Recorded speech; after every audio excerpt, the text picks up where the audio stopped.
نہیں.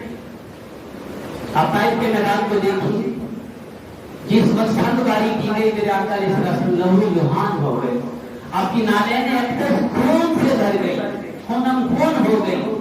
جبرائیل علیہ السلام اس منظر کو دیکھ کے برداشت نہ کر سکے اور فوراً نبی پاک علیہ السلام کی بارگاہ میں حاضر ہو گئے. آقا آپ حکم دے کر پہاڑوں کے فرشتے کو ساتھ لایا ہوں، آپ حکم دے دونوں پہاڑوں کو ملا دو، ان کو نیز سے معقوم کرتے ہیں، ان طائف والوں کو تباہ و برباد کرتے ہیں. میرے آقا علیہ السلام نے فرمایا میں قربانی آج دوں گا تو ان کی نسلوں سے مجھے اللہ ایسے ایسے مجاہد عطا فرمائے گا کہ جو میری امت میں جہاد کر کے دنیا کو ظلم سے بچائے گا.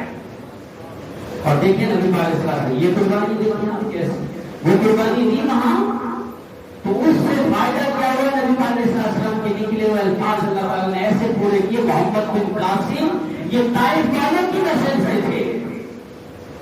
کہاں طائف والوں نے ظلم و ستم کیا اور کہاں محمد بن قاسم جس نے کراچی میں رہ کر جب ایک مجنون نے سندھ سے ایک لڑکی نے ایک عورت نے خط لکھا کہ محمد بن قاسم تیرے اوپر یہاں مجھ پر ظلم ہو رہا ہے قید خانے میں اور تجھے کوئی پرواہ نہیں، تو محمد بن قاسم نے ایک رات کا انتظار نہیں کیا، ایک رات کا انتظار نہیں کیا اور فوراً لشکر کو حکم دیا اور یہاں سے فوراً فتح کرتے چلے گئے. جو علاقہ آیا فتح کرتے چلے گئے اور سندھ کے اس علاقے تک جا کر اس عورت کو